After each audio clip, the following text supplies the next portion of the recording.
Welcome everybody to another edition of Hot Program. I am your host with the most, all the way from the East Coast. And as always, good people, I am in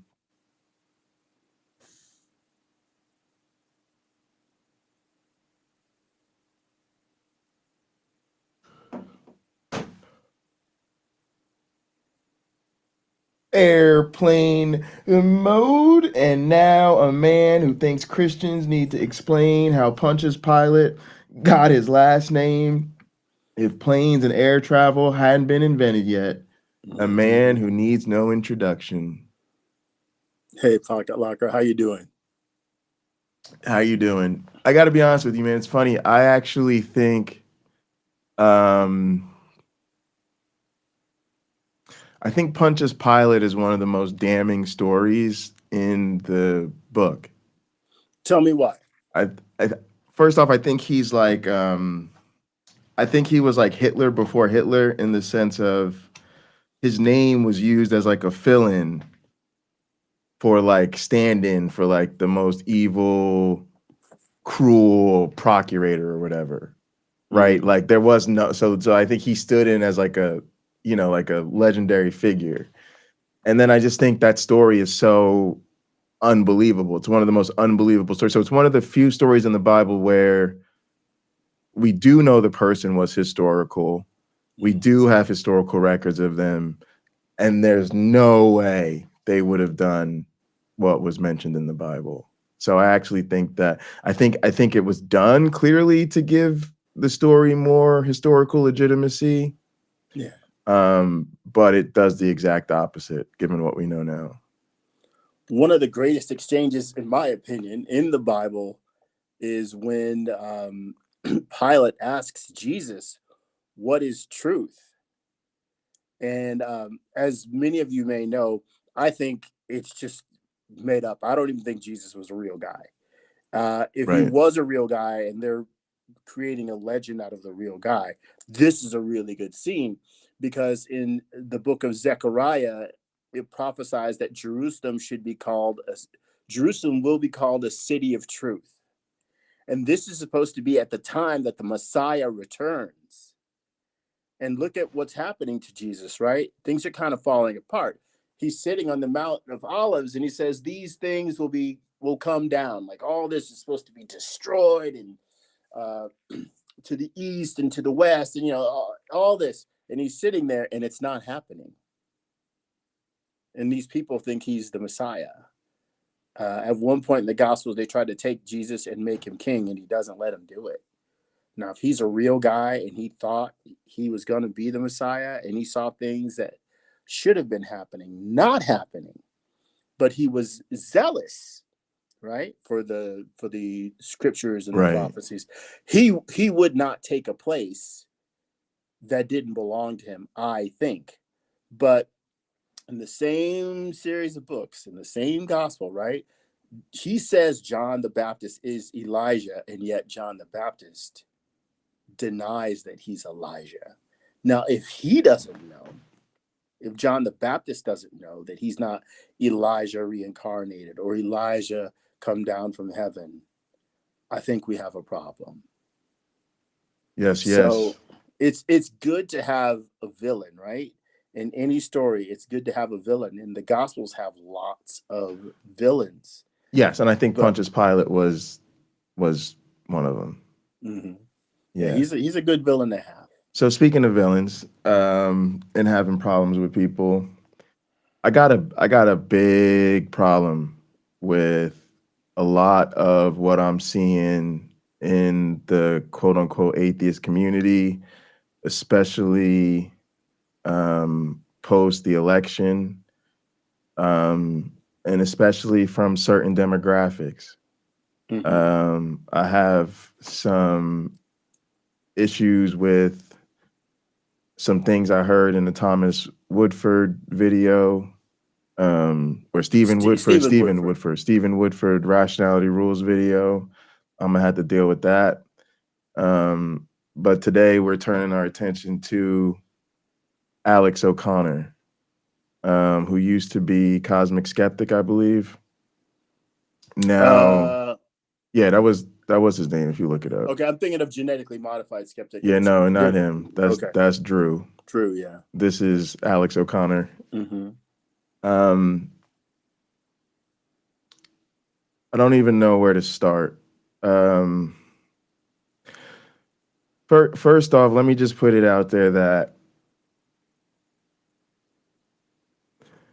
a lot of these guys live internationally. They're not American citizens. Mm-hmm. So I'm gonna just put that out there on the table. They get, in some small way, a little bit of a break for not living in our reality. They get a little bit of a break. I'm just being honest. Okay, you could live across the pond, cool, but all right.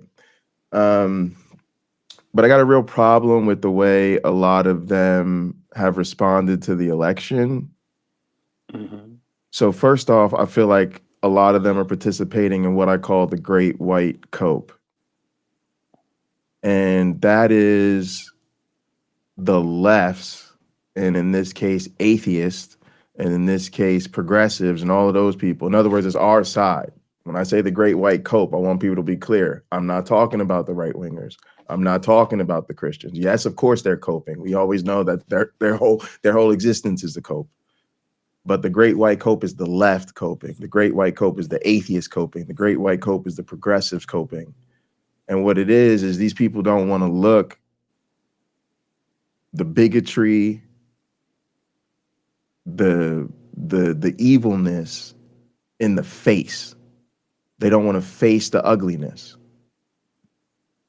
So what they do is they ask the other side for excuses.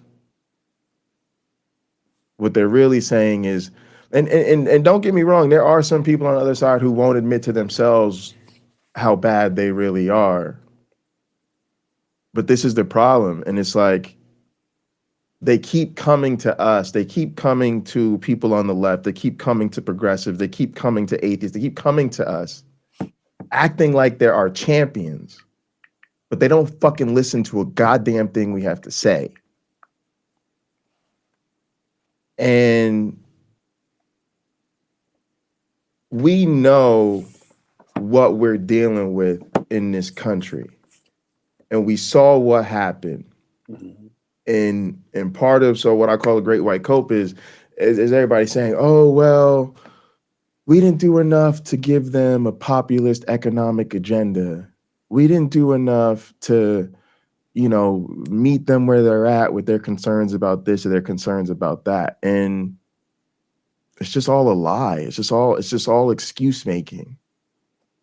And I'm tired of people. If you want to claim you're fighting for something, your fight needs to look like a fight.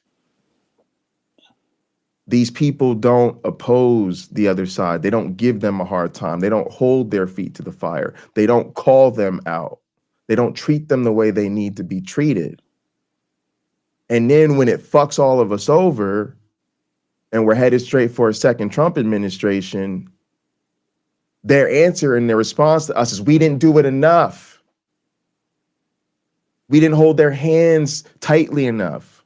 We didn't sit down with them enough. We didn't talk to them enough. We didn't give them what they wanted enough. I'm tired of that.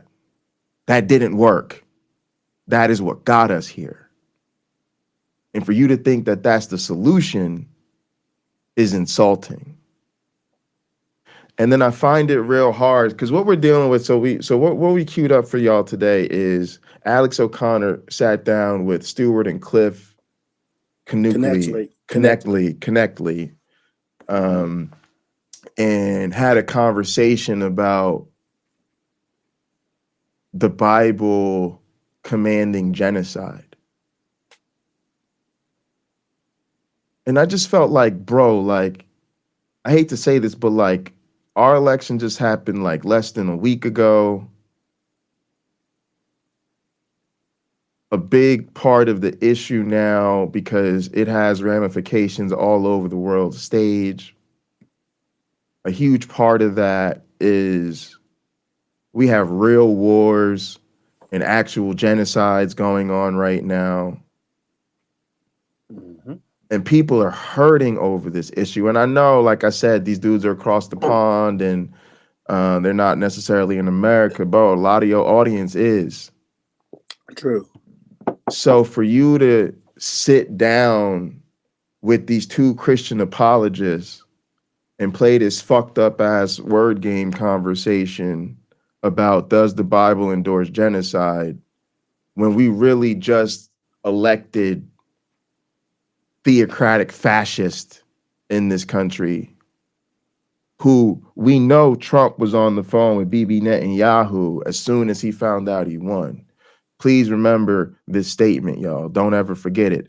Trump called Bibi Netanyahu before he fucked his wife in celebration of winning the election. Don't ever forget that, y'all. So I'm really done with these games.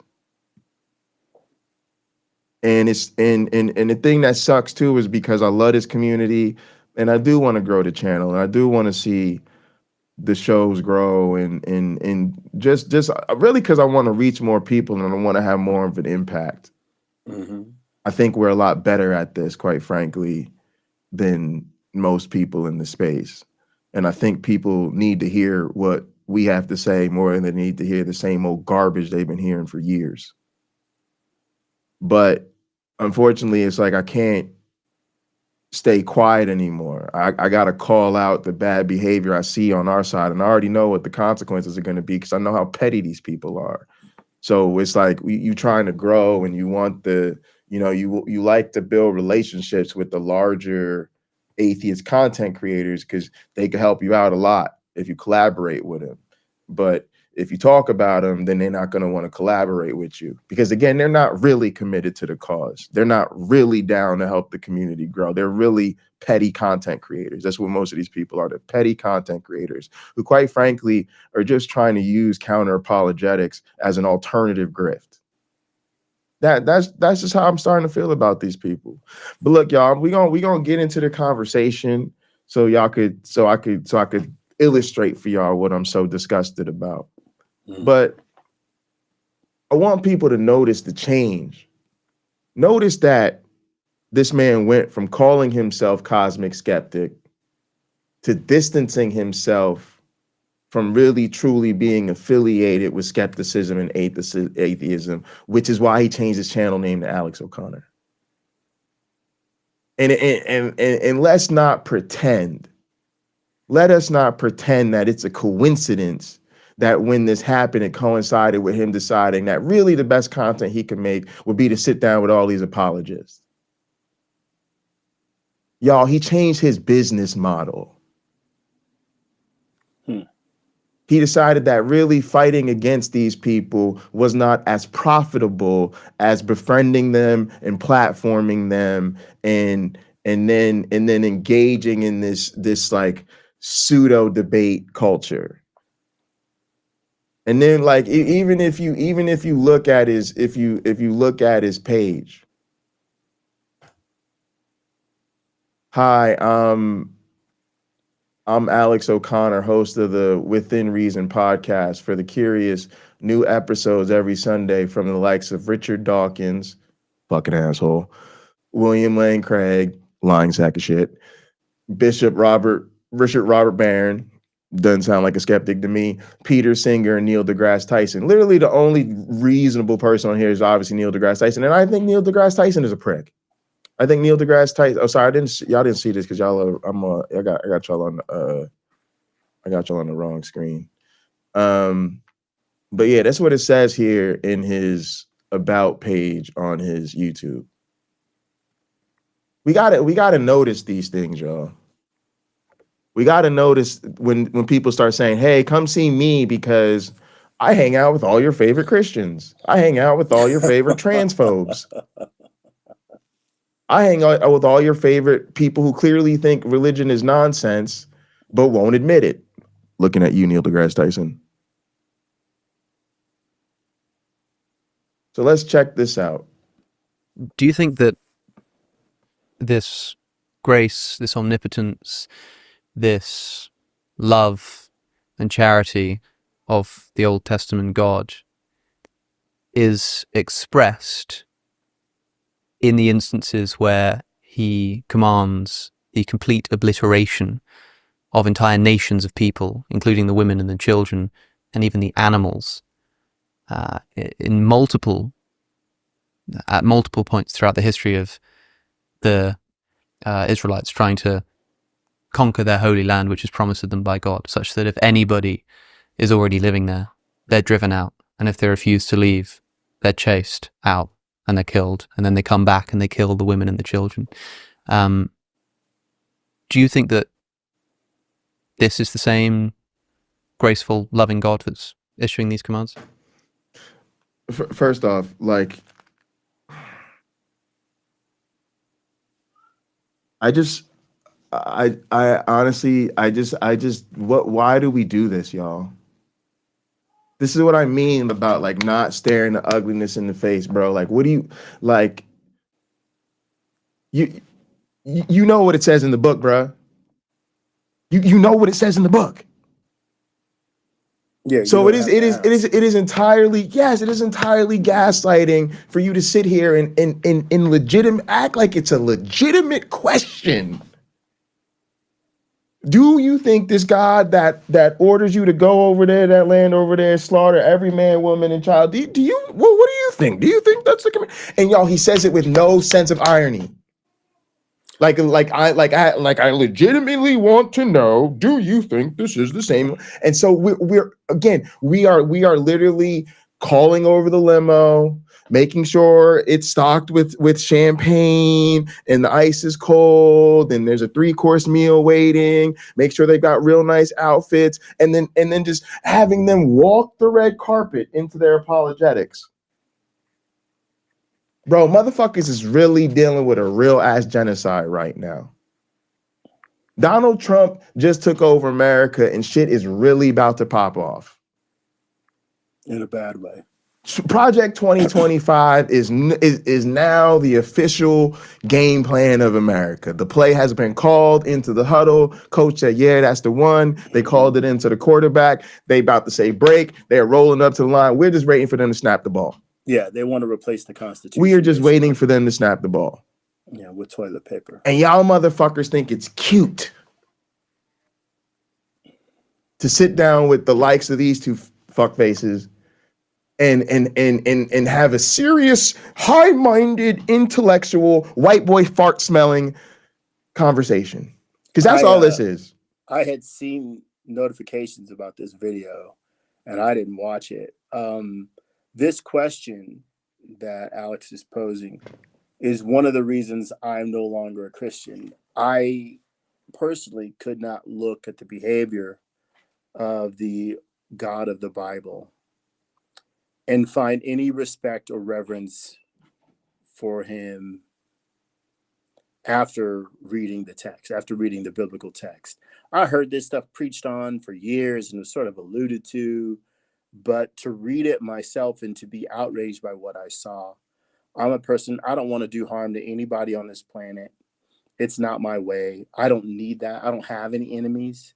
I don't want to make any enemies. I don't like the idea of genocide.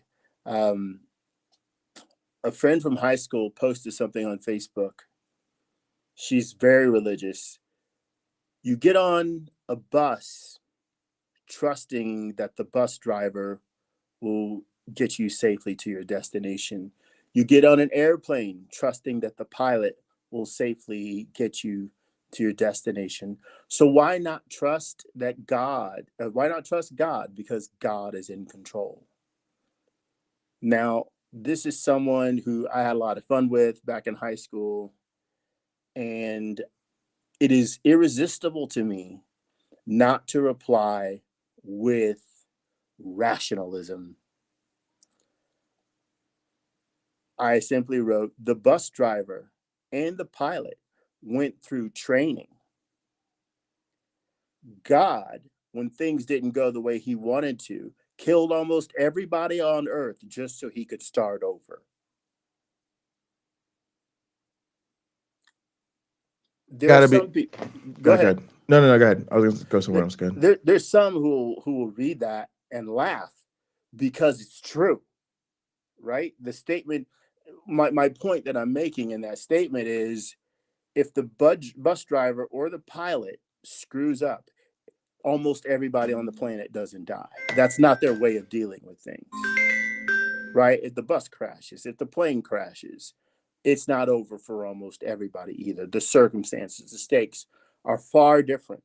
And how to deal with failure, how to deal with disappointment, the way that a rational person does that is not the way that the God of the Bible again and again and again and again and again handles things in the Old Testament. It is shocking. It is irresponsible. It is awe-inspiring to see the level of irresponsibility that this God has. Well, I want you to do something, so I will torture you or I will threaten you. I'm going to put my favorite people on the planet into slavery, hoping that'll shape them up. And it's going to be so long that everybody that went into slavery is dead, into captivity is dead. When their ancestors, when their children's 300-400 years later walk out, they're all gone. I get it, but see, this is what I'm saying to you. We have to draw a fucking line. We have to stop having civil conversations about this stuff with people. And I don't care about the SC. I really don't. I think that's internet culture fucking bullshit. I don't think it matters. And first off, let's be clear. You're a moron. You are an absolute moron if I need to employ street epistemology or any other sort of sophisticated tactic to have a conversation to get a motherfucker to understand that genocide is wrong and you shouldn't worship a being that commands genocide. Can I jump in real quick? People don't do the street epistemology. So I'm fine if you want to do street epistemology when you're talking to normal people. If you got a family member that believes this nonsense, go for it. You got a coworker that believes this nonsense and they clueless and you want to clue them in gently, go for it. But this is sitting down with Nazis and trying to make money off of platforming them. I'm not giving these motherfuckers that just simply don't care credit for playing 4D chess. And if you got to play 4D chess to set the record straight about the God of the Bible, you're a moron. And also you have no personal integrity. Because I'm tired, y'all. I'm tired, I'm fed up, and I'm sick of playing this game with these gross people. This is gross. I will tell you what happened at the election that inspired me. People canceling their family members. All the videos, my grandmother said I'm not invited to Thanksgiving. You're goddamn right your grandmother said you're not invited to Thanksgiving. You're goddamn right your mother doesn't want your crazy ass in the house. She's disgusted with herself. She can't believe she raised a fool like you. I love those people because they're drawing a line in the sand. They're saying, I'm not gonna put up with this foolishness. And we won't do that. We will not do that. If the Nazis are comfortable kicking back, having a drink with you, chilling on YouTube, hey bud, let's make a stream together because we're all gonna make each other look good and make a bunch of money together. Yeah, your shit's all the way fucked up. So I guarantee you right now, Cliff and Stuart Knuckley would not be comfortable sitting down with Jason Bundy having a conversation about the Bible commanding genocide because the shit that motherfucker lets them get away with, them glasses of water would have been flying at people's heads. Violence, y'all. Violence. Interesting to see James Apperson's comment. Alex set him up, but then failed to knock him down. There it is.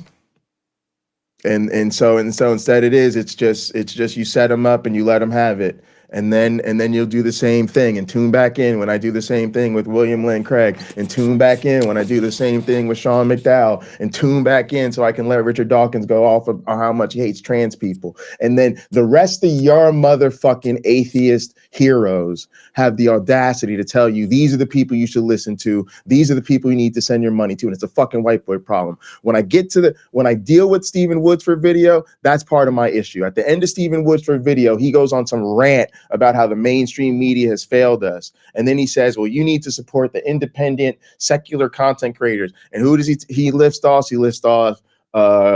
He lifts off Holy Kool-Aid and David Pakman and Alex O'Connor and all these other motherfuckers. White boy, white boy, white boy, white boy, white boy. And all of them do the same thing. All of them do the same thing. Fuck that. No. Instead, I think we've got to read very carefully. First point, do I allow God to judge? In my culture, that's unacceptable. And yet the Bible insists God does have the right to judge. Second point, is exaggeration being used? Is hyperbole being used in a lot of those passages? Yes, it is. It's hyperbole because they're not all dead, y'all. Is hyperbole being used? Hyperbole is not being used, first off. How can you be okay with this? How can you just let a person say these things about a biblical command to erase entire populations of people with a straight face? I don't have a problem with Cliff and Stewart anymore because they're broken. Yes, I would toss them off the bridge in a heartbeat. But I expect this type of dog shit from Christians. It's the atheists who are supposed to be fighting against religion, but won't throw a motherfucking punch that I don't understand. Because clearly, obviously, many of those people who were supposedly all wiped out appear in the next book. So you know that they weren't all wiped out. Mm-hmm. Thirdly, you look at the archaeological evidence for Jericho and Ai, and you begin to realize those were probably smaller fortresses. Yes, Rahab was in there as a prostitute, but those were not just families and women and children. Those were fortresses that were protecting the families that lived out in the countryside around them. Next point is, I think that there is not the emphasis on individualism in the Old Testament that we have in our culture. Yep. And yet, the more we struggle with through children of alcoholics and realize that there are real consequences that stretch down through the generations. And I think the Old Testament does present a picture that we are more interconnected than we as American individualists would like to admit. And when God judges a people group, yes, some innocent people are swept along in the judgment. And that bugs me.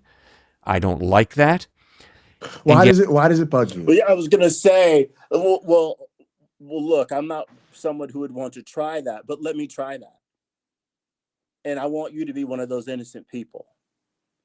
How's it going to feel, Mr. Connectly? How's it going to feel when you guys are being put on a bus, taken to an unknown location, not knowing if you'll ever return home, not knowing if your loved ones will know where you are, if you'll ever see them again, if they'll ever see you again, or if I send them your head in a box or something horrible like that? How do you know? It doesn't make it right. And again, I spent 0 seconds wrestling with this as I read through the Bible. It required no hard thinking, no hard process on my part, because I'm a peaceful person. I don't like seeing this stuff. And if the writers of the Bible did use hyperbole, as writers will do, I wrote extensively. It's not okay to say it's the word of God then. It's not okay to say it's absolutely true in every single word. It's not okay to tell people that. What everybody ought to know when they pick up a Bible, look, there's some exaggeration going on here, and there's some falsehoods, and there's a lot of stories, and maybe even some parody involved in here, some analogy, but whatever you know, just this isn't 100% true. And they haven't been careful to identify which parts are absolutely true. They haven't been careful. There are people who believe the talking snake is real. Oh, I think my daughter wants to make a guest appearance on the show. There are people who think the talking snake is real. In 2024, right now, I can introduce you to them. They think it's real. Yep. And they think this is real, and he's arguing about it as though it's real, and just this acceptance, like, oh yeah, it's supposed to be okay. They know it's wrong. They know it's immoral. It's totally unacceptable for there to be these generational curses. This is just disgusting. And somebody needs to tell not just Cliff and Stewart, but also Alex to his face. Bro, it is disgusting that you would sit down and have this conversation with people like this. This is literally somebody sitting down. They are talking about mass deportation in America right now. Christians. Christians. They are trying to create an apartheid state in the United States of America right now in 2024. And, while they continue to just send bomb after bomb after bomb after jet after tank to Israel so they can commit a genocide. And it was Jesus who said, love your enemy. It was Jesus who said that we need to look after the stranger in our land, right? Feed the poor. All this stuff is being attacked by people who hold themselves up to be righteous and Christians. So if Jesus were to come back, and trust me, he's not coming back, but if Jesus was to come back, I think he'd be disappointed. There are stronger words. While I stay in this house, I have a guest bedroom he could stay in. And he can use the internet and figure things out. You know?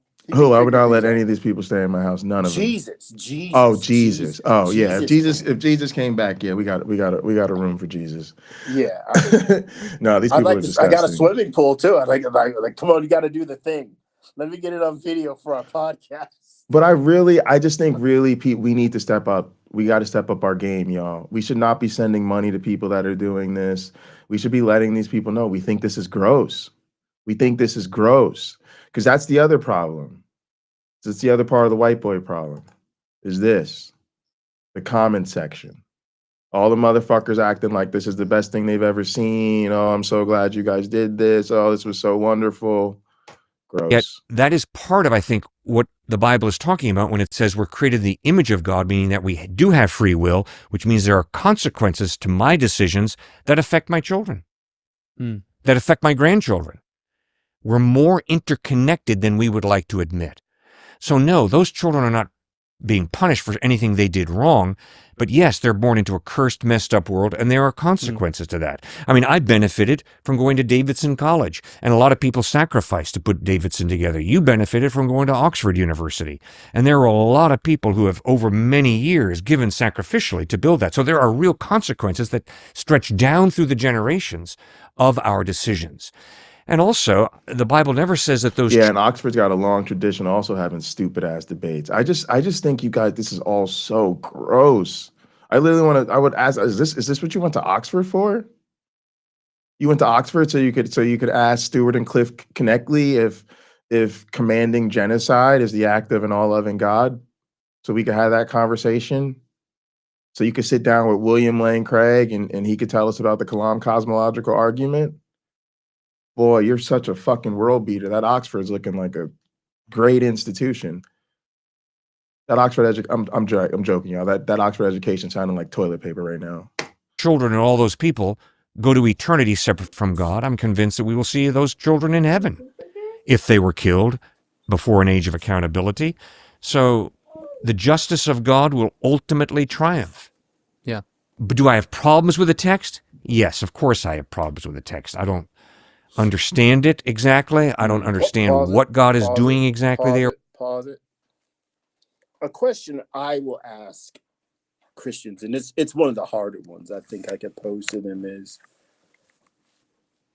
understanding that the God of the Bible is a murderer, a serial killer. How do you still love him? How? Wait, but and why would you want to spend eternity with him? Okay, but see, but see, that's where I was going before, and I'm glad you said that, because remember I brought up the people who said, "Oh, you voted for Trump, you're not allowed to Thanksgiving. You voted for Trump, we ain't playing no more." Y'all, look this stuff up on YouTube. I'm not making this up. Trump supporters are losing their minds because their family are cutting them off, and it convicted me in my heart, y'all. Why are we not doing that? They just found out them people voted for Trump, cut them off. We have been having these conversations with these people for years. And what, you don't think these are Trump supporters? You don't think these people support the theocratic fascism? But not only do we not cut them off, we welcome them in. Oh, please, well, you can't wait to sit down. Oh, here, oh my goodness, come tell us what you think. Oh, I love you. Oh, you're such a good friend. We tell them we like them. We tell them how smart they are, how much we'd love to live next door to them. Are you fucking crazy? That's what you sound, and you sound like a monster when you say those things. And I got something else to you. All the people who think we're going to love our way out of this, you are still believing the delusions of the religion you were indoctrinated in. Love your enemies is theology. If you can love your enemies and survive, they're not your enemies. They might have been people who disagreed with you. Maybe they were people who rooted for the other sports team, grew up on the other side of the tracks. They were not your enemies. I done had some enemies, y'all. You don't survive loving your enemies. So if you really do advocate for marginalized people, like you recognize racism and you consider yourself anti-racist, you recognize transphobia and you consider yourself a trans ally, you recognize misogyny and you consider yourself, a feminist or somebody who supports equality, yeah, you can't love the other side, motherfuckers. They'll kill us. So what do you think I really think of you when I see somebody who voted to take away my voting rights? I see a motherfucker who won't say slavery's wrong. I see a motherfucker who can't speak up against genocide. And you turn around and tell me you still love them. You turn around and tell me you think they're great. What the fuck do you really think I think of you? It's time to get real, y'all. I don't love my enemies. I pray for their downfall. I don't even believe in God, but I pray for the downfall of my enemies. You better believe it. Because it's not a game. Because if they had the chance, they would take everything from me. And I'm not foolish enough to think otherwise. But here's the real kicker. While we're not even the type of person to have the audacity to really even step to these people, like them grandmas who cut them Trump supporters off, what my one black friend said is the real grossest thing. They don't just believe in that God of the Bible. They worship it. Mm-hmm. They sing songs to it. They donate 10% of their money to it. They force every single person in their household to do the same. They pray to that God multiple times a day. They thank that God just for letting them wake up in the morning. So we see the people worshiping the monster and still want to heap praise on them. I can't. I'm sorry. I just can't. Why he says that kind of thing, but I'm also convinced that hyperbole is being used. And I think that's a very important thing. For instance, when I was in high school, we used to say, we're going to kill the opposing team that we're going to play that weekend. Not meaning we're literally going to kill them. And the whole idea of, in the Hebrew herem, H-E-R-E-M, of clearing out these people from the promised land. The whole idea that God had given them over 400 years to repent, and they had chosen not to. And now God clears them out. I think it's a complex issue, more complex than the person would allow it to be, who just says, I just can't believe that God would do something like that. Like, what kind of instruction had these people been given? Like the people of Ai, the people of Jericho, the Canaanites. I mean, did they have Jewish prophets coming to them and saying, you should repent of your ways? Or were they just sort of expected to work it out on their own? Fascinating question. I'm not sure. I do not know. Obviously, they have consciences. We all have consciences. Yeah. And when you study ethics from around the world, it's amazing that it seems we're all like reading off the same sheet music. Yeah. And there's more and more research coming out too on just how bad these people groups really Sure, work. right. I'm seeing more of this. Child sacrifice. Canaanites. So he said, we study ethics all over the world, and it's amazing that it feels like we're all reading off the same sheet music. This is another thing that really angers me about religion, especially Christianity. We let them pretend that their religious figures are actually the source of unique wisdom that is gained divinely and can only be revealed to us through said religious figure. Like if Jesus never came, we wouldn't know to love our neighbors. If Jesus taught us to, the last shall be first and the first shall be last. And instead of being like, that's literally petty wisdom, that is literally the same as everything I need to know I learned in kindergarten, we let them again pretend that from the same source of the fascism and the story about the burning bush and burning the earth and all of this, flooding the earth and all this other bullshit, comes magical wisdom, and we would have never known to be nice to each other without Jesus. Like that shit just, oh, it's so gross. Well, I've had that conversation. Like, do you just think people figured it out right around the time the Old Testament started to be written that you should be wait, steal? James said Alex definitely would have voted for Trump. I saw that he wrote that. Yeah. Wow. Well, now let's stay on that vein real quick. Doesn't surprise me. Doesn't surprise me. When we consider that people do in fact love the God of the Bible, why wouldn't we think massive amounts of people would vote for Trump? No, I largely think a lot of them would. Yeah, I didn't think about it that way, but there's an equivalency there that just because an individual is despicable, that has done objectionable things that you would never allow them to do to members of your own family, doesn't mean you wouldn't think like, well, that person's the ideal candidate. Facts, Maya. They're not as smart as they think they are. No, not only that, a lot of them were right wingers.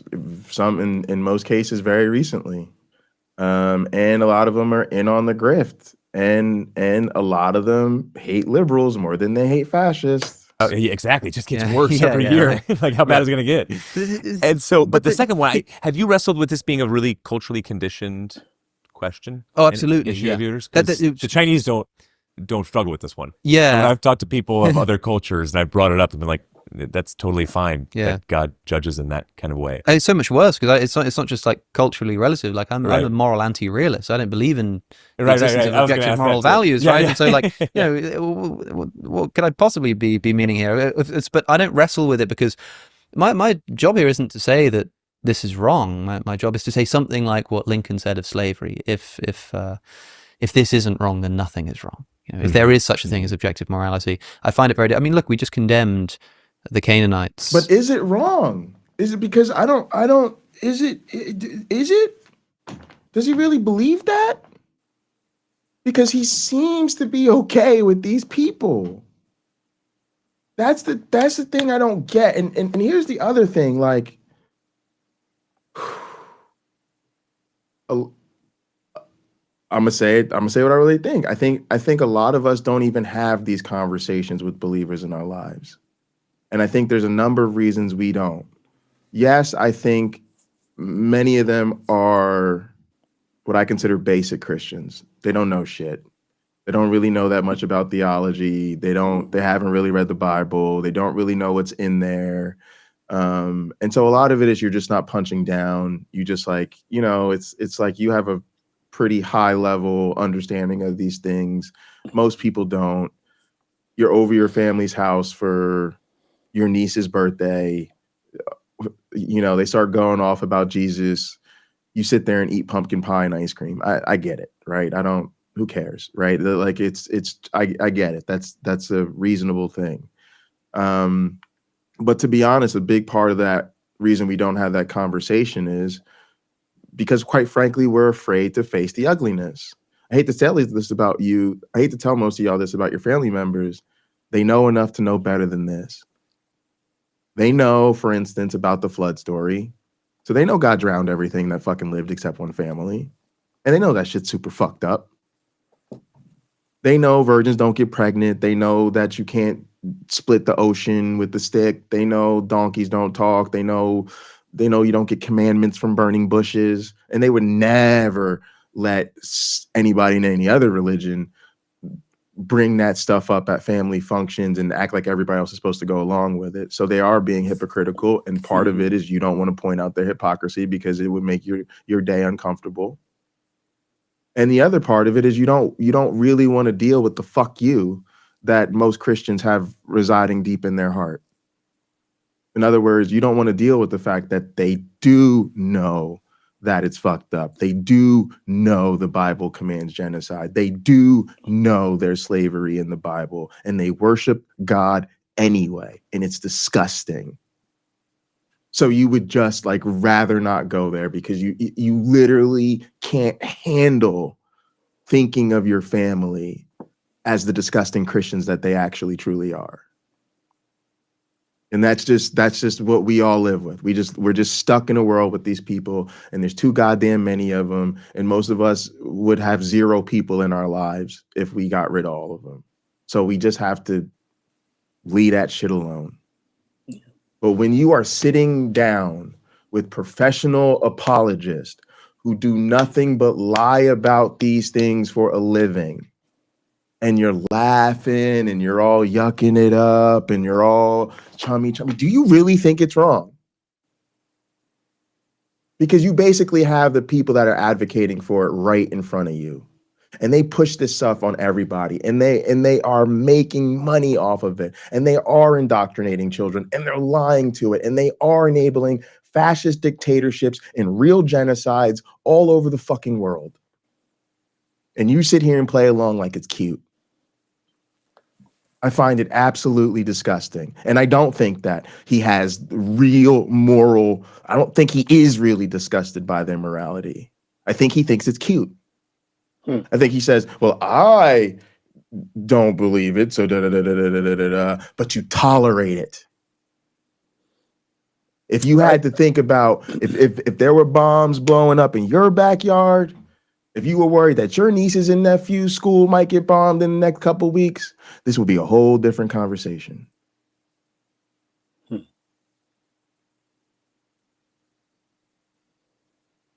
It's crazy. Well, Okay.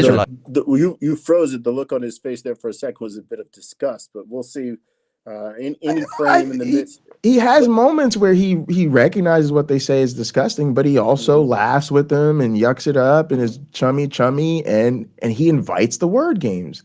And again, I'm going to say something else that a lot of people don't want to hear. You might not be able to deal with these motherfuckers. Me and Michael Beverly are going to have a conversation about this coming up, but he had a guest on his channel. I think last week he was doing a stream, and the guy did the thing I really hate, which is he was giving himself a badge of honor because he often has conversations on his channel with Christians.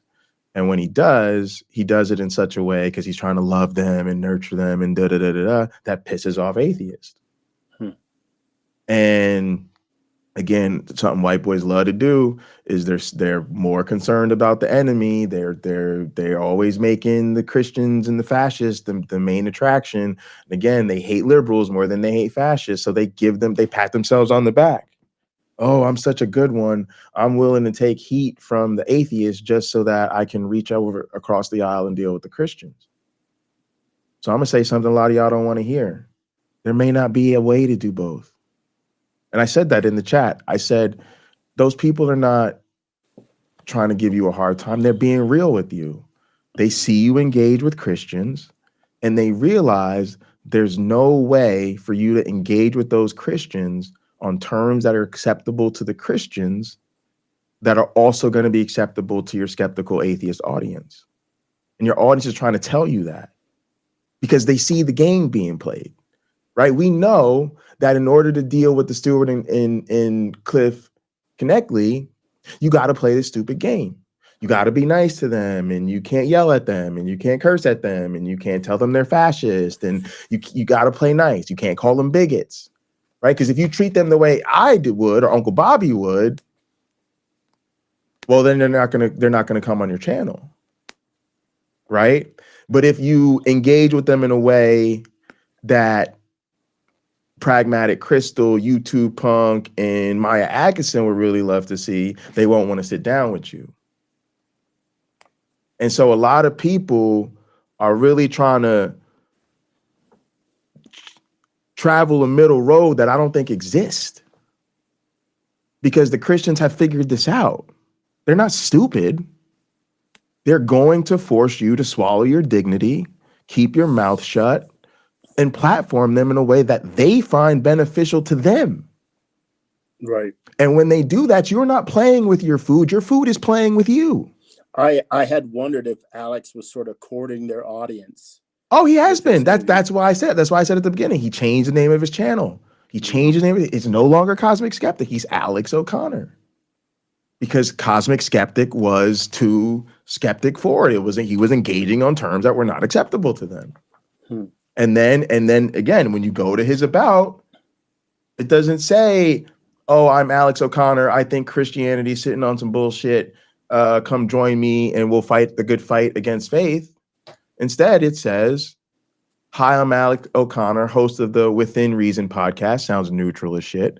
For the curious, neutral as shit. New episodes every Sunday from the likes of Richard Dawkins, asshole, William Lane Craig, apologist, Bishop Robert Barron, apologist, Peter Singer, and Neil deGrasse Tyson. Right? Like, he telling you they not like us. And so again, in order to make that money, he had to change. He said, look, atheists ain't really, they ain't send super chats. They don't send donations. They don't do Patreon quite the other way. And so he needed to move towards the center, and to do so, he needed to be acceptable to the other side. And that's what he did. And yeah, he's a piece of shit because he cannot sit down and have a conversation about the Bible commanding genocide with Cliff and Stuart Connectly in a way that they're going to find acceptable and atheists and skeptics are going to find acceptable. You just can't. And he's picked a side. He knows where his bread is buttered, and that's why we're watching this now.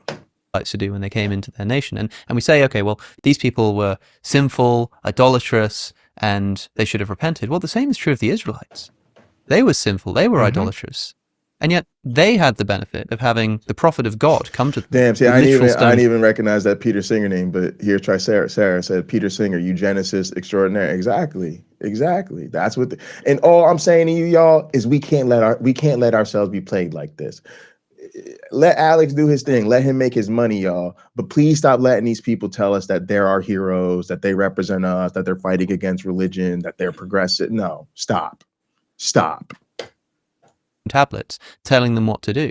And even then it took them a few tries to get right. The Canaanites didn't have that. And yet when the Israelites are sinful, they get a prophet who comes and sets them straight. When the Canaanites are sinful, they get obliterated. They get exterminated. They get chased out. Just the same way the Israelites were at first the hands of the Assyrians and then the Babylonians. True, but it was wrong for the Assyrians to do that. It was wrong for the Babylonians to do that. Yeah, but the Old Testament insists that was part of God's judgment on the Israelites for them doing the child sacrifice, temple prostitution. Pause it. There it was. Pause we got to go back and do it. We got to do it back to it. Go say what you say, and then we'll replay it. Go ahead. Ezekiel. Oh my goodness. 20. Ezekiel saw the wheel. I'm now saying it every broadcast. Ezekiel 20. The God of the Bible says that he had the Israelites sacrifice their own children. He says it, right? Yeah. So, if you don't want people to do things, don't tell them to do it. Don't mandate it. And fewer people will engage in that particular behavior, right? But whatever, Connectly is not probably unlikely to defend that immediately here. He just said it was a bad thing that the Israelites were doing that. Now, I imagine a lot of our audience knows of the scholarship that says essentially the Hebrews were Canaanites. That just simply was who they were. And the stories of the Bible are built up to sort of masquerade for that. It's a veneer over the top of history, but it's not history entirely. Yeah. So the thing I wanted to point out that I think most of the audience caught too is here, let's go back here.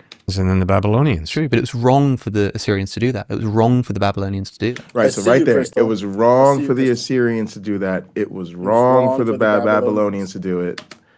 Yeah, but the Old Testament insists that that was part of God's judgment on the. Yeah, but the Old Testament insists it was right. So he literally took right there. It was wrong for the Assyrians. It was wrong. Yeah, but God insists it was part of the judgment in the book. And as the fucking atheist, you just let that roll. And this is what I'm talking about. And that's the same. This is, I hate to say this, y'all. This is why your family listens to apologists, but you won't talk to your family about their faith. Right? That right there. Because they get to go to Cliff and Stewart and they get told, oh, it's okay because our Bible said it, we're good to go. And if you talk to them, you'd have that same exact conversation. They would tell you, yeah, it was wrong when the Babylonians did it. It was wrong with the Assyrians do it. Well, what about? Oh no, it was okay when my Jesus. And then you'd have to face palm, and then you'd have to. Did my aunt really just say it was okay because God said it in the Bible? Oh yeah, she actually did just say that.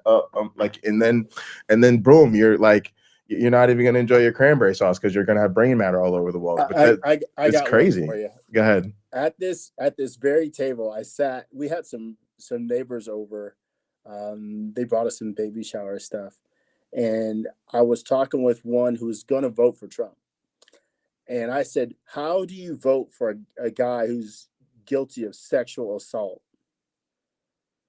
How do you vote for a guy? And I played the clip of Trump saying, as a 10-year-old girl went up an escalator, he'll be dating her in 10 years. He goes, well, I'd rather know who that kind of person is because they say who they are. If that is the mindset of, I can multiply him by millions of people, right? Just making any excuse to justify a bad decision. Any excuse. We also see it done here. Any excuse to justify it. Why? Because unlike you, Pocket Locker, unlike most of our audience, unlike me, we can look at the behavior and say it's reprehensible. I mean, it's just how are you doing this? So MyOneBlack Friend, something. Why did you behave this way? Yeah. I don't have a spare bedroom for God. Jesus, he and I can talk. Something deep about the Great White Cope just hit me. All right, so gotta make sure I remember this.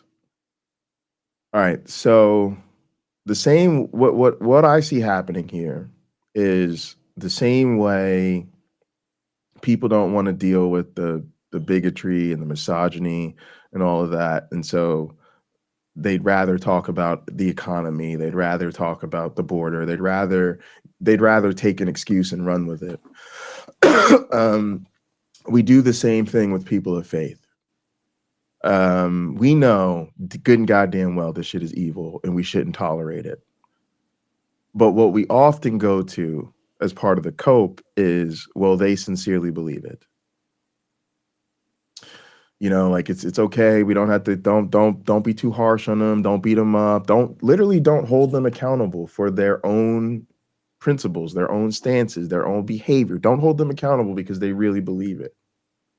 But if you really cared about the harm that they do and the people that they hurt, number one, them really believing it wouldn't be an acceptable excuse because it wouldn't matter. But the deeper thing is, if you really believed that they really believed it, you would actually oppose it all the more strongly. Right? Because then you would say, well, I've really got to go protect that trans person because that Christian really does believe that they're doing something supernaturally evil that's against God's command. And you know what they'll do behind what they believe God's actually commanded. So now I got to do everything to keep these people out of power. Oh, well, you know, if Israel really does believe it's divine birthright to have the West Bank, then yeah, we might have to consider everything up to and including military intervention because ain't nothing going to stop them people but force. Right. We use their sincere belief as an excuse to not genuinely oppose them. No, if you really think they really believe it and they about that life, then we got to step the fuck up and stop these motherfuckers. I think it's really sad that the Bible holds the kind of sway it does over people. Because in modern times, I think it's clear that a lot of people so adamantly believe what you just said, like all of Israel is the birthright of the Hebrew people. Right. That killing the people that are there is excused. Not saying, hey, you know what? Let us buy your home. We'll buy your house. We'll no matter how long it takes, neighborhood by neighborhood, we'll just buy everything up. People can go peacefully, because some of those missiles are hundreds of thousands of dollars. So maybe that's the cost of an apartment building. And then you can move several Palestinians on their way. You can buy them out. You know, in other countries, people might own apartments. Think of them as condos. So you could get them on their way. They could go live somewhere else. Maybe they'll be happy there. Maybe they couldn't wait to get away, but just couldn't afford to. But finally, you make it possible where they can, as opposed to driving them out by killing them off, which is terrible. And then you can have it all to yourself. And then Christians here in the United States of America could kind of wait around and realize, wait a second, how come Jesus didn't come back? We went through all this. The Palestinians have peacefully moved on. Their families are still intact. Where's Jesus? We're waiting, guys. Lord, where are you? They're looking up at the clouds to see if they can meet him in the air. Is he coming on the clouds? When are they going to get raptured the heck out of here? And it doesn't work that way. It's effing fantasy land. Yeah, it's fake. And I think they're people again, the talking snake, right? People think it's real. Adults who are allowed to operate motor vehicles and have jobs, but that's what I'm saying. That is the think problem. That's what's driving me crazy about what we're watching. Mm-hmm. Okay, Cliff and Stewart believe it's real. So Alex, what are you doing sitting down talking and laughing about this, talking to these monsters like this? They really believe it's okay to wipe some shit out. They really believe if God said go smite them people and take out they can go smite them people and take out it. And these and you and okay, here's the thing. It's not doing anything for us. This is not elevating us. This is not informing us. We're not getting anything out of this. This is just a grift. This is not good for us. Let's get some tape just so we can. Okay, let me just. Katina put a comment. I don't want to ignore that. Katina, I still agree with what you're saying. Buying them tickets to send them somewhere else, it is still problematic. It's still displacement. Yeah, 100%. No, I don't support that. It's still problematic. My point being is you aren't killing them off. It's finding a peaceful solution. But I wouldn't actually. It's not a peaceful solution because they don't want to. Because they don't want to go. Because they don't want to go. Yeah. Well, and again, that's part of the economy. You can. And I think you can offer to buy me something. You could say, "Hey Jay, that trinket you got there, it's worth $10. I'm gonna pay you $10,000 for it." And I can say, "Nah, I kind of want my trinket, and I don't really know what I do with $10,000." So, and I've said this in Toto. Now we see your comments. I don't think the Palestinians want to leave their homes. I don't think most of them do want to leave either. The fact is real simple. If people could be bothered to examine history and look at what the Roman Empire did when they came through there in 70 and then came through there again in the 2nd century. And had their war with Simon Bar Kokhba. Is it Bar Kokhba? Yeah. You would see that as the Romans tried to wipe all the Jews out, they didn't. That some people stayed behind. And then when the Muslims came through there, and what was it, like 693 or something like that? Do you think they're entitled to conquest? No. Okay, you've been confusing the audience a little bit. Well, so. I'm not trying to. So what I'm saying, what I'm trying to get at is these people are cousins, and they don't even know it. Just because a lot of their ancestors converted to Islam, and were allowed to stay in Jerusalem. They were Jews. They were from other tribes. They were Christians. No, I agree. But in a sense, but we know we got to be honest too. Like these things cut deeper than that. So one of the things that came to me that was interesting was I recognized many moons ago that if there really was a holy war in this country, particularly Christians versus not Christians, me and my family would be on opposite sides of that war. And I certainly wouldn't be willing to fight for God, and they certainly wouldn't be willing to not be on God's side. And that's the reality. And I think you see that now even with Trump, like since Trump, like I just saw a big interview on the news.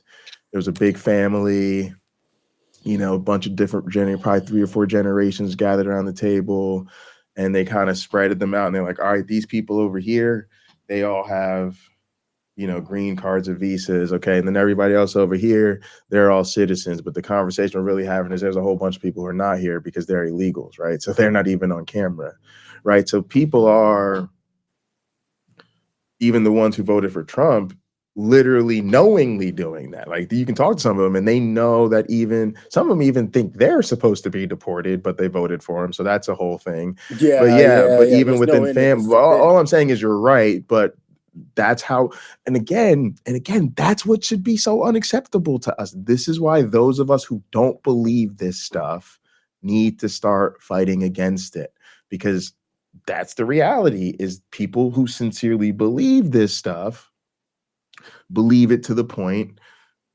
that they would displace or resort to violent conflict with their own family members over it.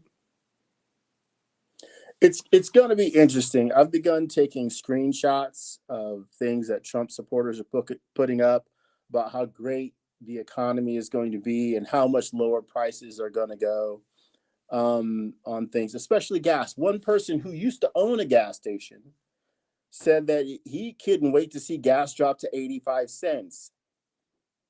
I asked, why do you think gas would go to like 1986 prices? No reason at all. What do you say? And the reply I get is, that's not what I mean. What I mean is this. Then why did you say what you didn't mean? Yeah. I don't understand. Like, here's a person who they used to own a gas station. They are gas stations, plural. They have real insight. They're the ones who could set everybody else straight. Hey guys, here's how it's all structured. Sorry, Chris, I should have said undocumented. My bad. And I apologize. They didn't bother doing that. Instead, they went the typical route, which is what? To use hyperbole and completely miss the point. So again, I'm taking these screenshots because as people are being deported, people who like are fruit pickers and they might not have had that. There's like a special permit or visa that you get to do that, to come pick food here in the United States that we all eat. Well, when they have to give up those jobs, be they minimum wage or less jobs, and then the farmers have to fill those jobs with human beings because machines don't do it yet, they're going to have to pay them a wage that will be acceptable for them to work in the hot sun picking that fruit and those vegetables, which means the costs of those foods will increase, which means we will all pay more. I have said to numerous people, Trump winning de-incentivizes companies from lowering prices when they can. In fact, when being hit with a tariff, prices will simply increase. Well, China is not footing the bill. Yeah, and well, just like conversations about genocide or slavery in the Bible, so I'm not going to have conversations with these people about the economy because, again, that's just their apologetics. And again, and it has been for a really long time. And I hate to tell y'all this, so is abortion. And honestly, so is religion at this point. people have been doing this whole Jesus, God, family. I'm a Republican because I'm concerned about the border and immigration and abortion and I'm worried about the economy and the stock market. Y'all, it has always been an excuse for bigotry. And if you look at the critical history of racism, sexism, classism, homophobia, and all that other stuff, we have always, though, within those communities, there's always been known that they really hate us. It's always been primarily rallying around continuing our disenfranchisement. And as long as they look the other nice white folks in the face and give them an excuse, the white people will keep playing this excuse game and everybody will ignore us. And what it really is the bigots and the bad people, they're counting on it. What they're saying was what really enables Cliff and Stewart, this is why I put on the thumbnail, they're atheist enablers, is the people like Alex don't care. See, what Cliff and Stewart are really doing is they're calling Alex's bluff. That's what they do every time they sit down with one of these white boys. Yeah, you might be an atheist. Yeah, you might say you have a problem with religion. Yeah, you might say the stuff we practice is evil. But in reality, you're just a YouTuber. You just want to make that YouTube money. Hey, buddy, hey man, let's have a conversation. Oh, you disagree? Oh, I heard you disagree with my video on the Bible and genocide. You want to do a stream together? Yeah, we could always have a conversation. Oh, you know what? Why do that? You're a nice guy. You're a good guy. You know, you got a little growing audience. Why don't we take a little trip up there? We'll hang out, we'll grab beers, we'll get some dinner. Then, we'll sit down in your studio and we'll do something together. We'll do a little co-stream, do a little collab, right? Because they know you want that money and they know you don't care. They know you don't really care. So that's what I see. And that's what this all they do is they just call a bluff, and because they know every time we put up a new little, and that's why I'm telling y'all, we gotta stop abiding in the magical white boys. I'm sorry, because they can't do it. They don't understand. They don't have our perspective. They don't know what they don't know, and they keep being manipulated by the other side. So you got to stop going to the same play every single time, y'all. Woo, we on a roll today. For them doing the child sacrifice, temple prostitution, idolatry. God, so it's God's. It gets back to, does God have the right to judge? Yes, he judged the Canaanites, but then remember, a few hundred years later, he judged the Jews, first at the hands of the Assyrians and then the Babylonians. So I wanted to talk about the hyperbole thing, right? Because maybe we're not talking about killing everybody. Maybe we're obviously not, because they were occur in the next book. But okay, so for example, in the destruction of Ai, 12,000 people fell that day, all the people of Ai. That's what's said in the book of Joshua. Now, maybe all the people of Ai is like an exaggeration, but 12,000 people is pretty specific. And we still get this. And again, this is what's so gross, is we literally have people now who want to tell us there isn't a genocide happening in Gaza because there are still Gazans. Hello. If there are still, I mean, wait, so you said a Palestinian sent you, uploaded a TikTok video of their school being bombed. Yeah, that's what I said. Well, that means there's still a Palestinian alive to upload the TikTok. Oh, so it can't be a genocide. They're not all wiped out. Gotcha. Own the libs, epic style. But that's what they're telling us here. And we're not, and to not make the connection, to me, again, you can't claim to both be smart enough to get it and then also not respond to it appropriately. Like, it's just like these people, like I take them seriously. I think Cliff and Stewart really do believe that God ordained genocides are acceptable. And I think largely people in the Middle East think this is okay.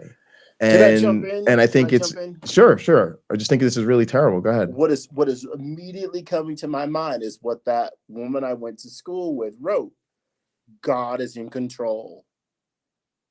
So all that they see going on, all that suffering, God is in control. How awful is that? Knowing that a more peaceful way could be had. Like, I don't know, if I'm a God and I have all this power, I could simply make the desire for one side to conquer the other leave. Not one person is harmed in this. Not one. If I'm in control, I'm not going to be destructive. But this God is. That's its way of doing things. To find the worst possible solution to problems that don't have to be handled, don't have to be mishandled. I don't know. I don't get it. I can't understand why people love him. Knowing this is true, right? If that God is real, then it is absolutely true that his way of dealing with things is consistently terrible. They do it because people like me and you keep letting them. They don't, remember, they don't do it because it's true. They do it because of how it makes them feel. And part of how it makes them feel is how people treat them because of their association with it. So I'm telling you, go ahead. Was it you that told me that they need to be ridiculed? Yeah, they need to be ridiculed. And that's why it's not even like me trying to be cruel. It's me literally like, no, ridicule is actually constructively the correct tool for this, right? When somebody, if somebody is, does like some fantastic real, like photorealistic painting on like a sketch, and you just walk in and they're just in straight Picasso mode or whatever, you're like, oh my God, I'm so impressed, right? So they're gonna keep doing that. This is like a secret. I literally heard like it's like, guys, like if you want your lady to give you a little bit more of that special attention, every time she does, lose your mind. Lose your mind every time she does. Every time she does, you never had nothing, anything like that. Why? Because that makes the person think, holy crap, I'm really good at that. And I made that person feel amazing. So I better keep doing that, right? And then the more they do it, they'll actually get better at it.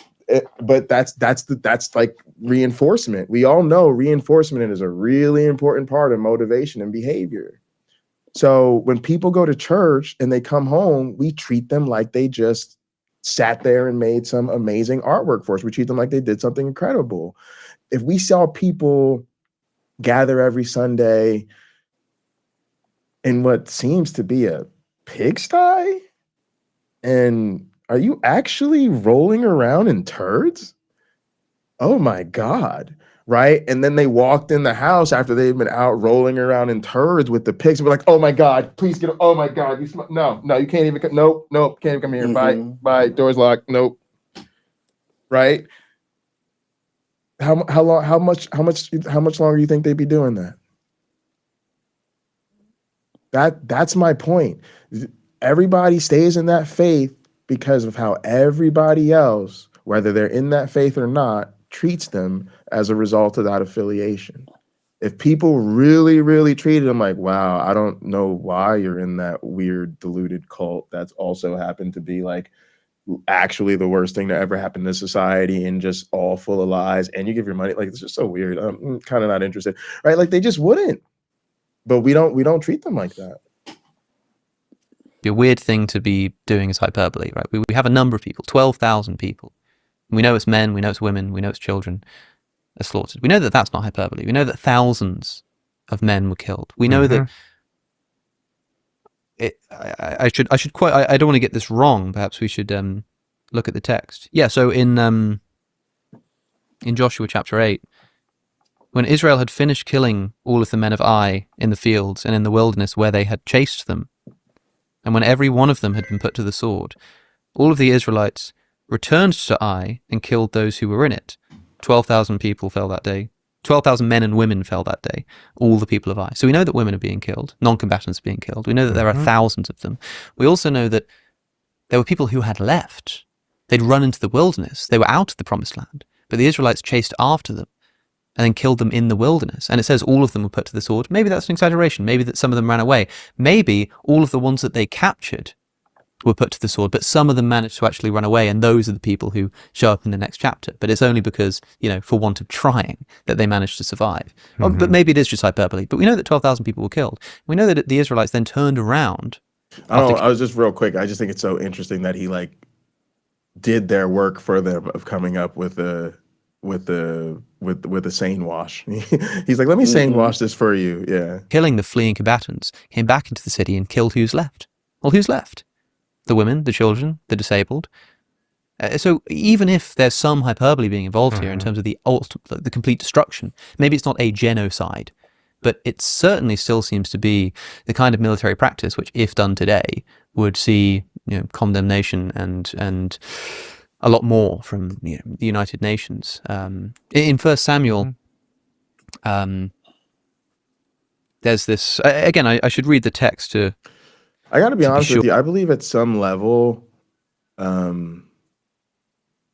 sincerely, I believe at some level, religion and these Yahwistic religions in particular, at some base level, are this.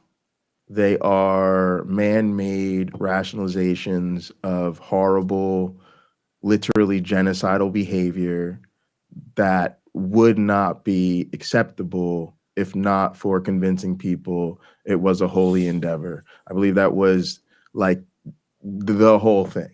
That's and that's the I think that's the real historicity of religion that people don't want to really get into. Sure, and I do have it written down. This is the destruction of the Amalekites. God issues the command now. Go attack the Amalekites and totally destroy all that belongs to them. Do not spare them. Put to the death men and women, children and infants, cattle and sheep, camels and donkeys. Of course, this can't be literal because it's not just the camels and sheep and the donkeys. Oh, but you can leave the pigs or whatever. Sure, this is sort of slightly rhetorical language, but it's very clear. Leave alive nothing that breathes. Kill the men, kill the women, kill the animals, kill the cattle. And in fact, when Saul decides at the end of the battle to keep alive the king, take him as a hostage, and also keeps alive some of the animals to sacrifice, to slaughter as a sacrifice to God, what happens? He's condemned. And God says, the scripture says, that God regretted that he made Saul king. He regretted that he made Saul king because he didn't follow his command. What command didn't he follow? That after wiping out the Amalekites, he refused to also kill all of the animals, and he kept the king alive as a hostage. And that was enough for God to say, I regret that I ever made Saul king because he didn't follow my commands. And so I understand that there may be some hyperbole involved here, but in the case where Saul is punished, specifically not for killing all of the animals, it's hard for me to imagine how much scope there is for hyperbole here. That was actually his best moment of this whole thing. That was his best moment of the whole thing. And I don't know where that was the whole time or what the hell he was doing otherwise. Undermining the criticism that we are talking about the slaughter of innocent people here. It shows the importance and just how clear God wants to make it that Israelites are to be set apart and a holy people. And so whether it's an ant or a soldier all the way down, we see with sinful human beings just how easy it is for them to slip into prostitution, but more so getting a harem, more so whatever this might be, and slip into assimilation of some sort with other civilizations. And so God has to act in this kind of way, however extreme it seems, to show them, whether it's Achan later on in Acts chapter 5, for example, the temptation and how quick this happens. It's such a slippery slope where God is saying, here's the line, and we have to do away with any level of temptation. You talked about temptation earlier. We know how easy is it to fall prey to temptation. This is another thing with university students and older people.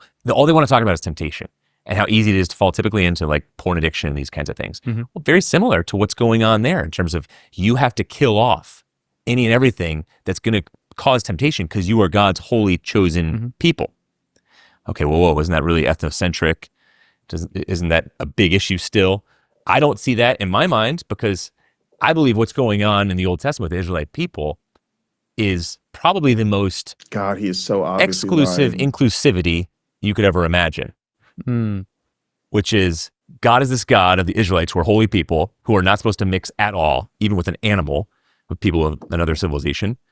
So that's how exclusive they are, but how inclusive in the sense of they're a light to all the nations. And eventually it's going to come through the Son of God, Jesus Christ, who is literally Samaritan, child, woman, all the oppressed people groups, and Zacchaeus, like we talked about earlier, Luke chapter 19, and the sycamore tree, who attached to the vector, probably very wealthy. So, And this is why these people like Alex are worthless. Because that was a real nice way you challenged him there with the clearly this isn't hyperbole because God was really mad that his order wasn't followed to the T so much that he regretted making Saul king. But then what's the follow up? You let this motherfucker come out here and say that this is exclusive inclusivity, and really it was about God setting his people apart, so he needed them to genocide their neighbors. And really he did this to once he sets them apart, he's actually, it's inclusivity because he wants them to be a light onto all the other nations by murdering and genociding another, like and this is the thing, you let him say this on your channel with a straight face. So you challenged him about the genocide, but to what end? To what gain? To do what for who? You just gave him platform to just spin his bullshit. And what does this do for? What do you think this does something for skeptics? You think we've never heard Christians make bullshit excuses for the type of monstrosity that are in the Bible? No, it's just that they know he doesn't really care. So they're fine. Look, I'm gonna just spin up some bullshit, spin up a tale. All right, it's all good. As long as we all pop the algorithm, it's all good. But this is insane. And again, these people are monsters. They're to tell you to your face that this is acceptable because, yeah, God ordained it. So this was his loving, perfect, righteous judgment of setting his people aside by telling them to genocide everybody. And that would be a moral light unto the rest of the world. Like, I'm sorry, y'all, but I don't, -5 on a 1 to 10. For somebody to stop pretending this is intellectual conversation. If this stimulates you intellectually, you're not an intellectual. I hate to be the one to break it to you. But if you literally are like, wow, I'm this is such a deep and meaningful conversation. I'm wow, I never thought of it that way.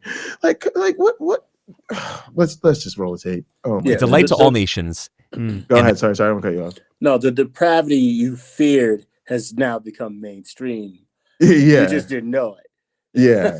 Yeah. It's just didn't know it. so crazy. That separateness, that word holy and righteousness, he takes so seriously and so extreme. I wish it wasn't that extreme, but it stacks up to me. It also makes sense seeing how powerful human temptation really is and how hard it is to restrain yourself. Do you believe that, to be clear, do you believe that innocent children were killed by Israelites on the command of God? Because it's a historical fact. I believe that innocent children were killed by Israeli bombs, and they happen to be Palestinians, part of Hamas maybe, or Hezbollah. I believe that there are consequences. Part of innocent children were killed by Israeli bombs, and they happen to be Palestinians, part of Hamas maybe, or Hezbollah. I believe that there are Or not. Yeah, why do Palestinian children got to be terrorists? Exactly. Or what he equates with terrorism. Well, he's got to keep the funding rolling in. So you can't actually offend people. Oh, man, I think this shows you exactly where these guys consequences to human decisions that stretch down through the generations and then impact a lot of innocent people. And I think we're a little naive if we think that we can go into Iraq or fight a desert storm and no innocent people are going to be killed. It's one of the tragedies of war, which is a result of the sinful human heart. But suppose, you know, Wait, why is war? See, this is their God's perfect plan, but somehow our sinful human heart is responsible for war. But again, like we're talking about examples where your God commands people to wipe other people out. Mhm. Now, I guess in his mind that's judgment, but Jesus, God. Pocket Locker, I'll be back in 2 minutes. Yeah. Excuse me. No worries. the Israeli government said, leave alive nothing that breathes. Kill the soldiers, but then once you've done that, turn around, go back, kill the women, kill the children, kill their animals. Because this land is yours. Mm-hmm. I think that people wouldn't Mm-hmm. be satisfied Yep. on falling back on the defense of, hey, this is the consequence of war. This is what happens. I think people would say, okay, but the fundamental rule of just war, which I'm told is sort of stems out of the Christian tradition, is, you know, proportionate response. And Yes. And I agree with you. And again, why the really? Yes, the Catholic Church has a just war doctrine. But again, what do I need with the atheist content creator that is going to validate the claim that principles of just war come to us from Christianity? It's like giving them credit for science in the universities. Like, do you see how much of their lore we just give them just again? And that is why this is a middle road that doesn't exist. They will only accept you if you supplicate them and tolerate their bullshit. You have to lower the bar so much that it, I think, should be disgusting and unpalatable to skeptics and non-believers. And I think to the extent that, you know, we participate in community together, we have to recognize, one, the sort of algorithmic realities of, let's just say, the limited growth potential of the content we like and enjoy, and going with that, its limited economic potential. And I think that many of the people who do this for money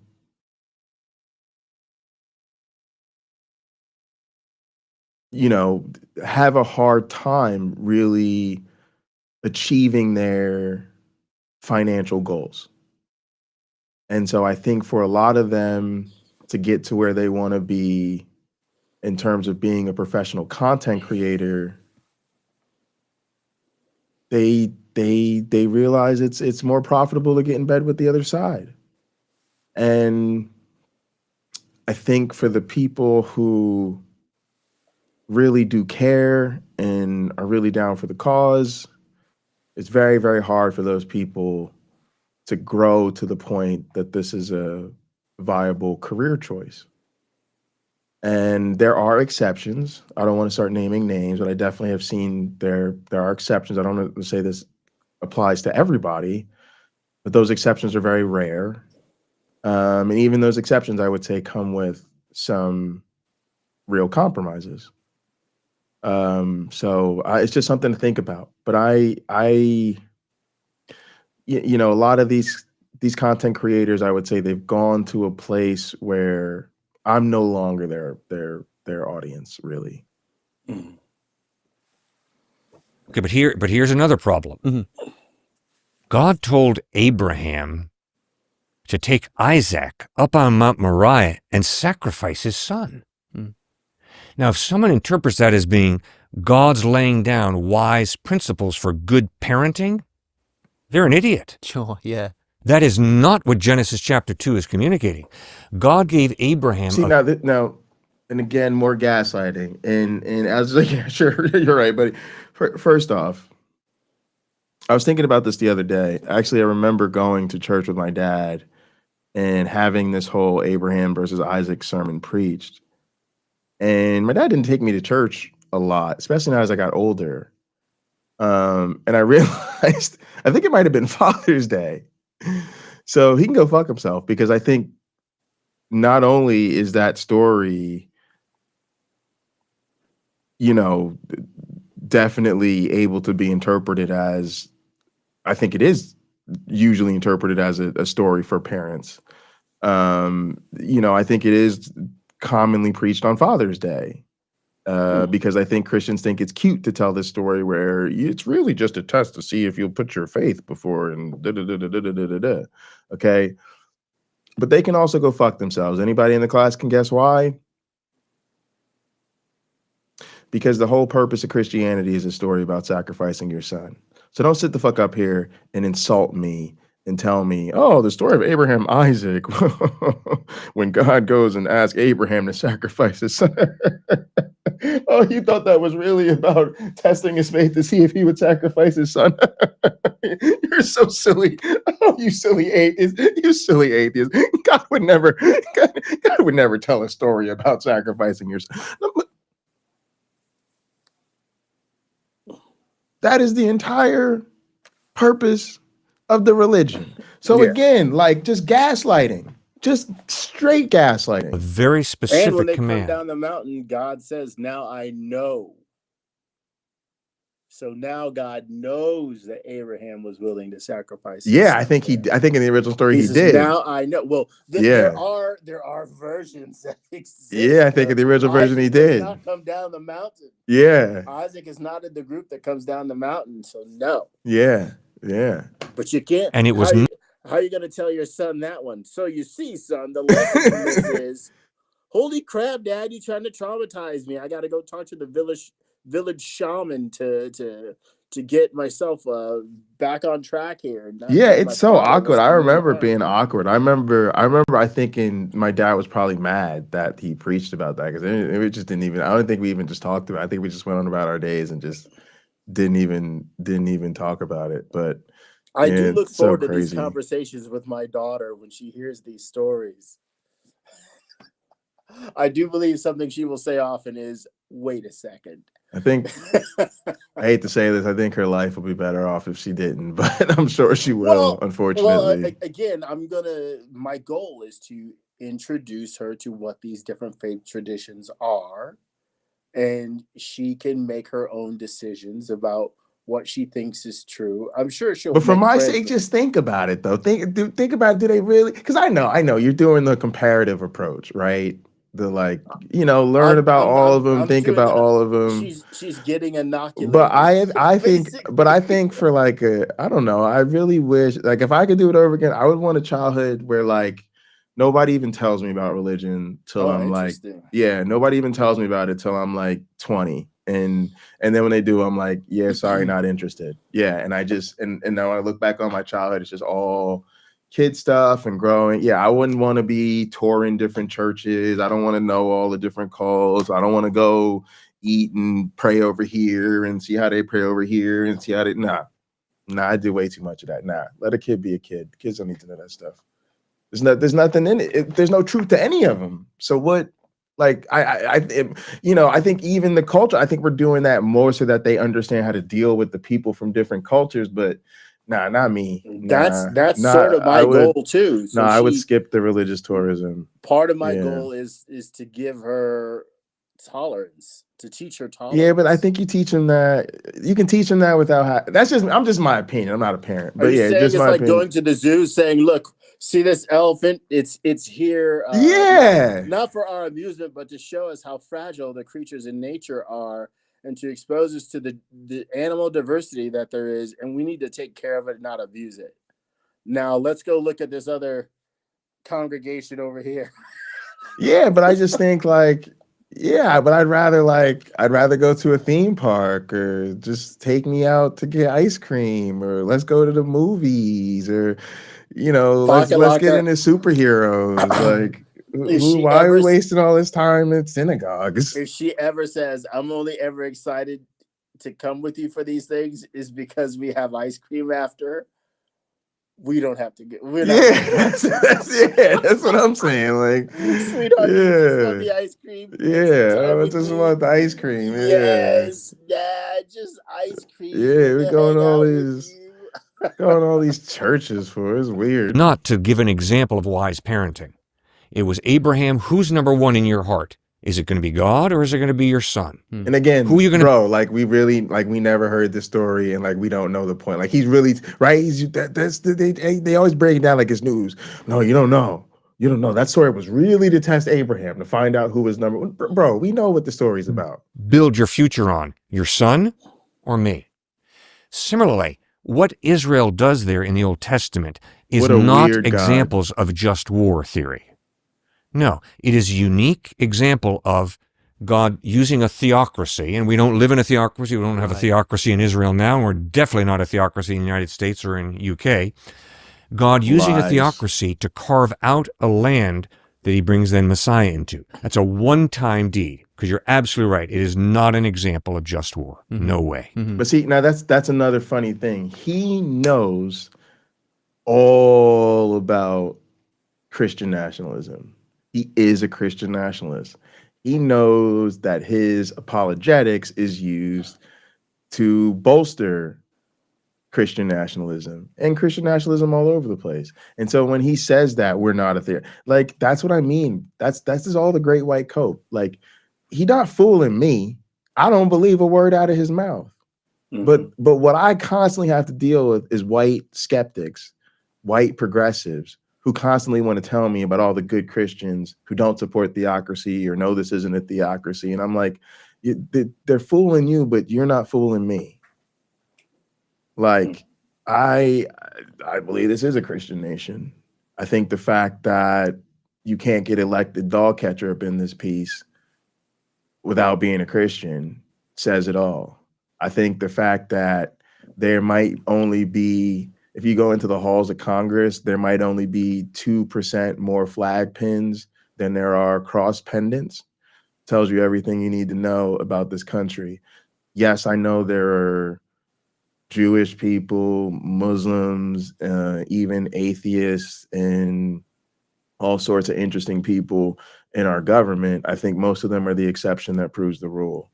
The fact that you take the oath of office on a Bible. I mean, I could go on and on and on. It doesn't have to be a Bible. But for the most part it is. I'm not saying that it has to be. I'm just saying for the fact that we let it be. I don't think it should be any. I don't think anybody should be able. Why, if there's separation of church and state, why is anyone taking public oath of office on any religious text at all? That's crazy talk to me. Just say the oath. Or better yet, don't say the oath and just be bound legally to what we would want in the oath. And we can skip that we can skip that song and dance entirely. But you know, there's so many things. I mean, even literally, like this is the situation we were in right now. On one side, we had an actual party, totally motivated, funded, in, you know, on paper Christian nationalist. And literally the only thing opposing them was a party full of actual Christians. Right? Kamala was really going to church and really praying to God, and Joe Biden is really painfully Catholic, and they really, yeah. So I mean, like that's what it is. If only Christians are in power, then it's pretty much a Christian nation. Y'all can skip the semantics. I'm about the reality. Right. The reality is if I even in Newark, New Jersey, if I run for city council and I tell people I'm an atheist, guess who's not getting elected to the city council? Yeah, it's a Christian nation. Like, come on. So realist. So my thing is, again, like that's the gaslighting. And I have no use for atheists that aren't going to say, wait, Cliff, whoa. You know, like it's okay. Like these guys are we're doing it just to ourselves. We are allowing people like Cliff and Stewart to exist in this space where they are well-funded, well-treated fascists, Christo-fascists, essentially, who, you know, eat high on the hog. It must be pretty nice life for them because they get to do all the crazy, crappy stuff, but nobody calls them out for it. Recoil at that as you do, I'm sure. Yeah, because of course you don't the difference in recoil this at case it. is that you have the orders from And neither does he. the top man. Mhm. It's sort of, if Well, there I is don't some think extraordinary Alex thinks circumstance it's in which real. this kind of otherwise But morally Connectly condemnable thinks- behavior. I think Connectly thinks it is real. right? If Alex is looking at it like this is just horse feathers, Alex has interviewed people that are smart enough to know, like, look, when we investigate the claims of the ancient Israelites in the Bible, it appears they lied about a few things. It appears they were Canaanites. They didn't kick these people butt. We don't have evidence of them being slaves for hundreds of years in Egypt. Like, there's no evidence for that. We don't have evidence for the Exodus as described. Outside of the Bible, there's only one or two other people that claim Jesus is a historical figure. Like, we can go on and on and on about the stuff Alex should know based on all the people he interviewed by now. I mean, he obviously needs to speak for himself, but I don't think he buys it. I don't think No, I don't think buys he that the story believes are this real. stuff, but he does think these people are acceptable. He thinks this is something we can sit down and have productive conversations about. And I just don't understand the purpose. I don't understand, because nothing about this conversation to me is a meaningful challenge to Cliff and Stewart Connectly. Nothing is a meaningful challenge to their audience. Nothing is holding their feet to the fire. And honestly, the only way, and this to me is more the point. Number one, these people need to be more sensitive to the people who this shit really hurts, because it hurt me. Because it hurts to think that y'all don't know, y'all can't see what we're going through, which shows you have very low emotional intelligence, or you don't care what we're going through. And that says something worse. When this video came out 6 days ago. So this video came out like feeling like it's been like, like a week, like barely a week since the election. I got people fleeing the damn country. I got people are scared. People are worried, right? The situation in the Middle East now looks even more dire, right? I was at least hoping with Kamala America was gonna at least put some real pressure for a ceasefire and take it from there. Now it's looking like we're gonna put some real pressure towards a final solution for real. And for you to just sit down with these people and say, let's kick it, have some coffee, and talk about, does the Bible command genocide, when you know good and goddamn well it does. And you're not gonna call them out and say, hey, dude, there's people are really doing this right now. People are really wiping other people off the planet right now. They're bombing hospitals and schools because they think God gave them this land. Now, are you literally sitting here telling me it's okay to wipe people out because God tell them this is their land? Because that's the reality. And then make them tell you they do think it's okay. And then throw a chair at them and get arrested for assault on YouTube. Now you got a sub. I'm on your Patreon. I'm sending you commissary because that's a real one. Attack and subscribe. But how else are you supposed to treat a real Nazi when he looks you in the face and says, yes, I think it's okay to do the ethnic cleansing that's happening right now? Again, what is the proper response to somebody? This is the thing. When a person takes that stance on other human beings, they're telling you they think it's okay. And that is what leads to us having elected officials and unelected officials in other places of the world supporting the regimes that perform and do the ethnic cleansing. They're the reason we have such poisoned politics. And so at some point, you got to recognize these people are a threat to the world order, and they cost real human lives. Yes, they do it from a safe distance, where to them it's just their take on an issue and they're sitting on a YouTube video and they've got a shirt and tie on. But you've got to recognize when someone has dehumanized entire populations of people to the point of literally saying their lives no longer matter. And where I come from, your life no longer mattering followed by yeah, I think it's okay for people to take you out if God told them that your land is their land, and then is followed by my country is sending money and weapons to execute taking people out of their land because my God said their land is my land. Yeah, we call those fighting words. Mm-hmm. And again, I'm not going to keep sending you money to be in a fight when you don't throw any punches. I can tell you right now, the only reason I'm okay with the fact that I saw the Mike Tyson Jake Paul fight was because it was included in Nitty's Netflix. But I can tell you that the servers kept crashing because it was too many people trying to access it. And it was one of the worst boxing matches I've ever seen in my life because barely any punches were thrown. People are pissed. People who actually spent money were pissed Were they because photographing each other or something like that? they might as well have been.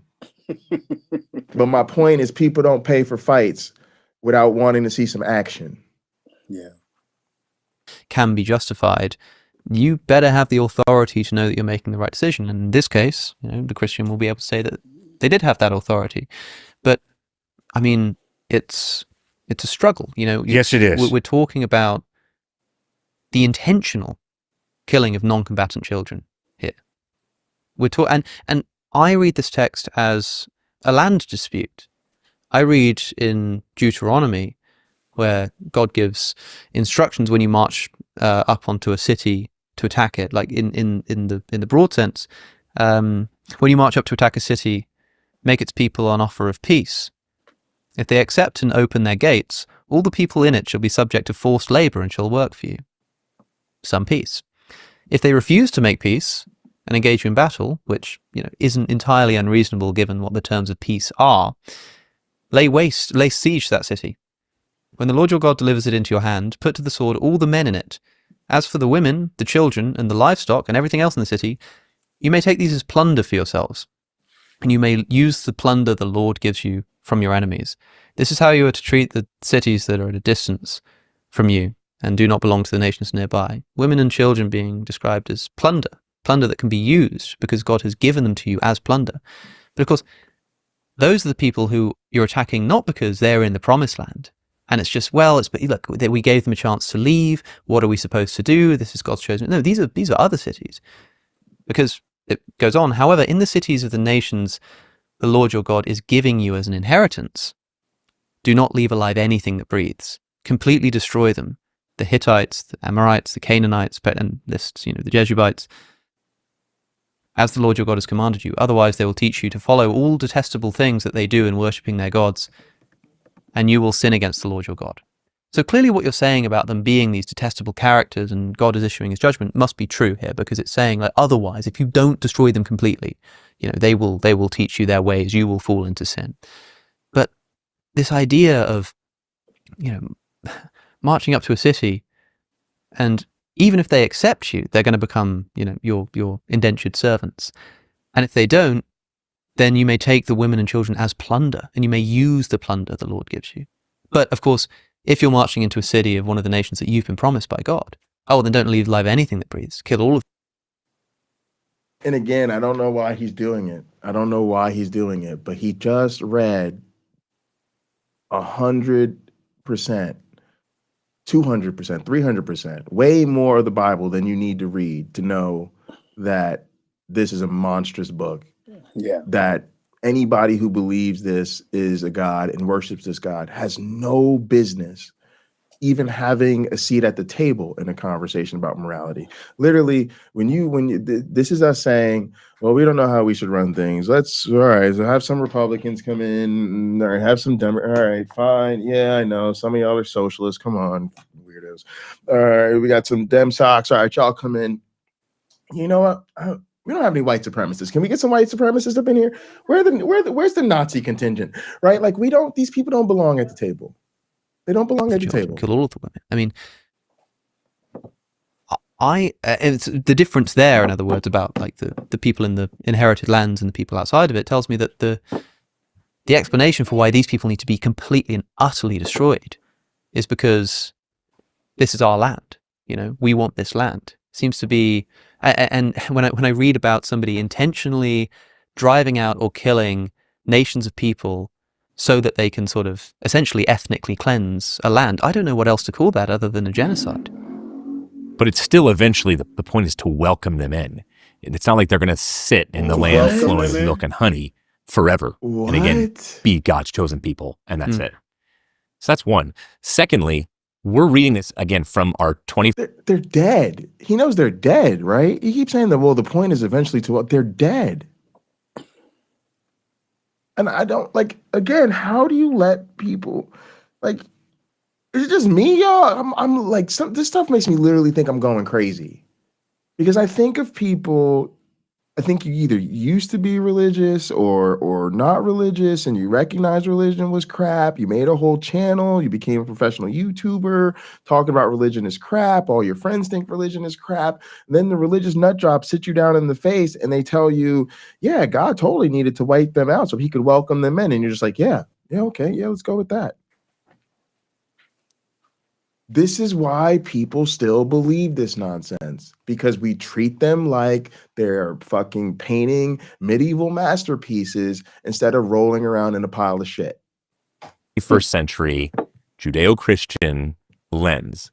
So your outrage and Look at that animation fucked up over smile. this That's a pig rolling is around in entirely shit. He's Christian. a happy little pig. That's why the Bible is self-critiquing, which I love about it. Thirdly, Self-critiquing. putting to the sword, even women and children, as messed up as that sounds, many would say that that was actually more gracious in that time period than other civilizations who they're going to get raped the rest of their lives, right? And just horrific things that are unimaginable to us. That was actually moral. I know you think it's bad to say that women and children were put to the sword, but hey, other people raped them. Hey, That's right. other people Some tortured bitch did children. worse. They did way Some worse. of them drank the blood of babies. I mean, so, you know, yeah, I mean, God could have commanded us to not genocide their people. And even after we did genocide all the men, God could have been like, yeah, you kind of genocided all those men, to maybe go back there and like take care of those women and, you know, raise up the children so that they can like rebuild their village after you just destroyed it. But nah, God no, actually putting them to the sword was the graceful thing to do. That was the great and merciful Yahweh. So that's another really important thing to remember. And then lastly, the one you got to wrestle with is, okay, so in an ancient Near Eastern culture, you're looking for God to act in a very humane kind of way. All right, to what extent? And what extent does free will come into play as well? Not just the evil heart of humankind.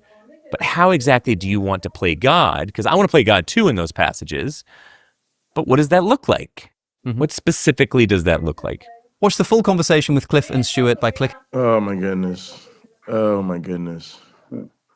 Oh my goodness. Y'all, this is what's happening. This is our struggle. This is our struggle now. Like it's people thinking that we are represented by people who just don't know how to fight, who don't have anything to say, who think this is all just fun and games. I don't know. I just found that whole exercise disgusting. Thank y'all for letting me vent about it. I'm incredibly disappointed with a lot of these content creators right now, and I don't know what to do about it. I'm looking at LookAtTheTrees' comment, which was a response to something I mentioned about ridicule. I asked you, were you the one who said we need to ridicule them?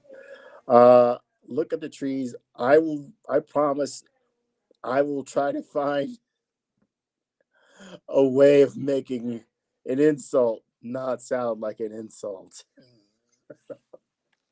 And I will do it more. I will do it more often when I run across someone who I think is an utter moron, or at least their point of view is hinting at it, right? So I will not hold my tongue. I'm a fairly clever guy, and I'm sure I'll be able to say it in a way that will make them think if they can. Yeah. And I think for a lot of that's where the ridicule comes in for me. It's a lot of the people who can't. I think to be honest, I don't think I don't.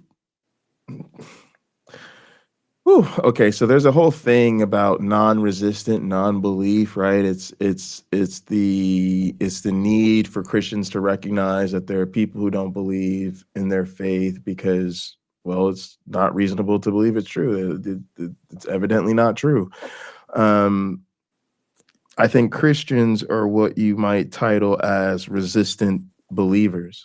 I think they are already knee-deep in cognitive dissonance. I think they are already knee-deep in apologetics. I think the time for them to realize something was wrong and,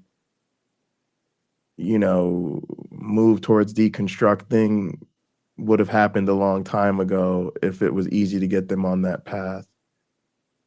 I think most of them are running out the clock. They're committed to being believers. And at this point, they're really, really committed to not thinking about it. It's why if you actually talk to most Christians in your life, the conversation will start off with them, they'll try to spin you the very kind, Jesus, gracious type of thing for good 30 seconds to 3 minutes. But 5 to 10 minutes in most conversations with 85% of Christians, the defensiveness, the aggression, the chest beating, the ego is going to come out. And so it's going to take more than just some gentle questioning. It's going to take more than street epistemology. It's going to take a much more forceful, this is not true, and a much more forceful, I need you to look at the moral reality. And I think if you're not willing to do that with somebody, the chances of them questioning their beliefs is almost non-existent, unfortunately.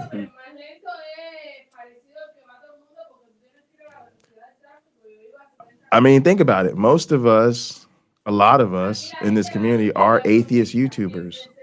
We make regular content for hours and hours a week. And if you really watched any of our shows and listened to what we said, it would seriously question, it would make you seriously question your faith. Most of the people in our lives don't even bother to watch or listen because the fact that there might really be sincere challenges to their faith from someone so close to them as a girlfriend, a boyfriend, a wife, a son, brother, sister, parent, whatever, doesn't even move them. Doesn't even move them. Keep on carrying on.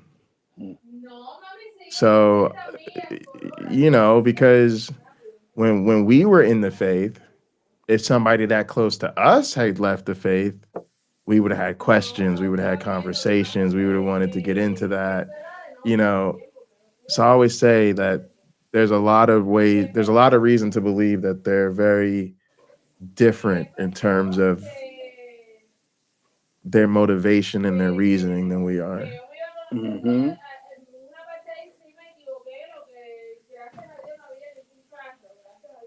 All right. So thank y'all so much for tuning in. Chat has been great. Yeah, thank you. Really appreciate all y'all for checking out the show. Thanks to all the mods.